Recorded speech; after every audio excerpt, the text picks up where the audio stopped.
Well, buying liquidation truckloads is so much more than just math. And it's a lot more difficult than people understand, I think, when they first get into it.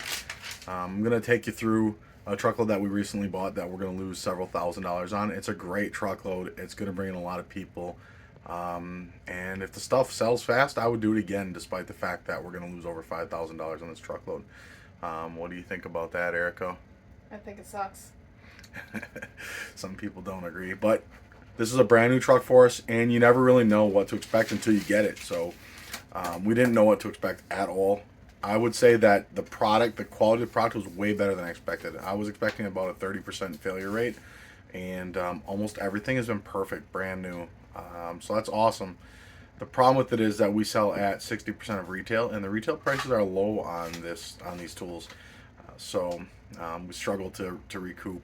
And then there was another problem with it. The truck was not totally full. So this is supposed to be a full truckload, which is 26 pallet spaces, and we only got 24. There were 2 empty spaces on the back. The seal was broken. This distributor did say that they only loaded 24, so hopefully no funny business in there, but we'll never know because it came. The seal. So first things first, here's my actual invoice. There's the total. 32.5 for the truck, 20.57 for shipping, so 34.557 was our total.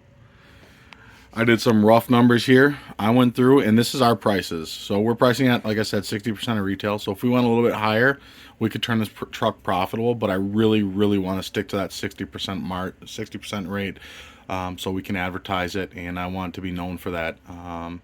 So I'm willing to take a loss to not compromise our pricing structure. So I went through and I totaled up like different groups of tools, and that's what we got. We ended up with $25,180 in total value if we sell every single item priced on the floor right now. Now we've only gone through 19 pallets. We have 5 available still. So my quick and dirty math calculation there is 25K divided by 19 times 24.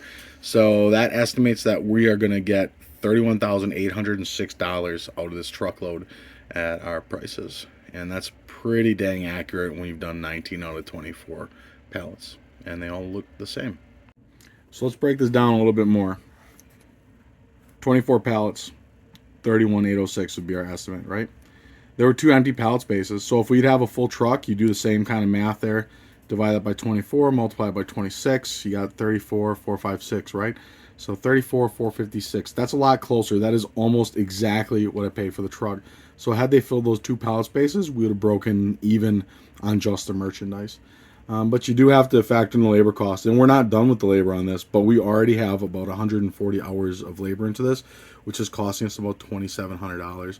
And like I said, we're not done, and we've got a bunch of stuff back there, generators and things that are going to need repairs, and we're probably going to spend another $1,000 just on repairing the generators, outsourcing that, and then another $500 to $1,000 in labor just here working on these tools. So realistically, this number is probably going to go up another $2,000. Part of this is my fault. I paid $34,557, and the day after, I saw the same truckload advertised, and I could have saved $3,500 buying it somewhere else. So that's a big deal. So that is my fault, and I'm willing to take that loss to keep the integrity of my pricing structure here. So with the labor, the current, as of right now, exactly, we'll lose $5,451 right now on this truckload. So we're going to put a full week into this with 4 people, and we're still going to lose $5,500 on this truck. But $3,500, that is my fault for not looking closer at this load. This is some of the lower price items: cord adapters and drill trucks and foot pedals and little rotary tools for $10. So that's what we're dealing with here. And we got a ton of stuff. A lot of it is multi-quantities, which is kind of cool. As long as we can find a way to sell 30 drywall sanders and 15 scroll saws and a dozen bench grinders. But as you can see, the prices on these, $55 to $35 for a bench grinder. It's a great price. That's our pricing model. We're sticking to it. Snow blowers, lots of air filtration systems, whole bunch of them. Like I said, scroll saws, tons of scroll saws. We got some generators here. These are the ones that appear to be brand new. We're going to sell. We've only got 2, 4, 6, 7 of them out here. More air filtration, so I really hope that those are popular this weekend.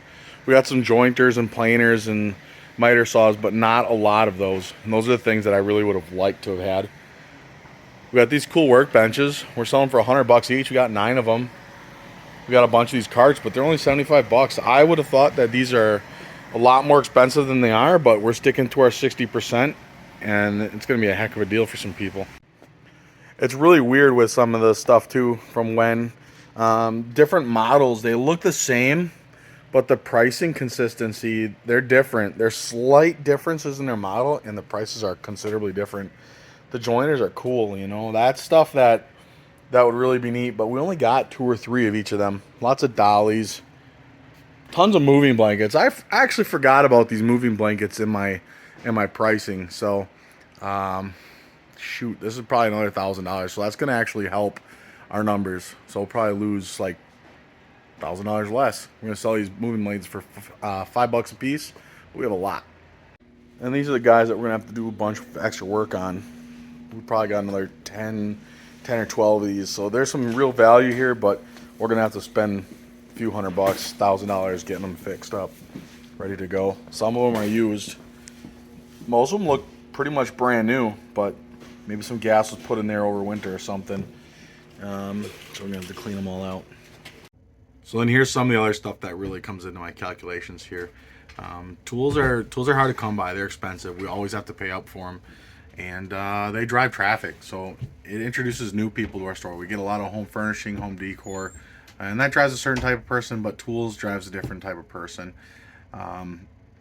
So really, we're going to expose a lot of new people, I think, to our warehouse this week. We spent a little bit of money on advertising. I did not even factor that into the loss on this, but spent some money on advertising on Marketplace and stuff like that. But we're hoping to bring new people in.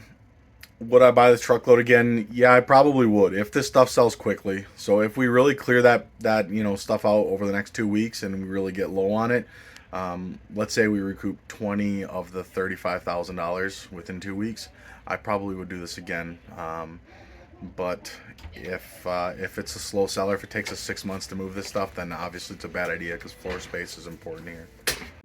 The lady behind me and a couple people that we just brought on will be spending a lot of time adding the stuff to eBay. We have a lot of things like metal shears, pneumatic brad nailers, and they're like $40, $45 in store, but we have literally 50 of the exact same model brad nailer.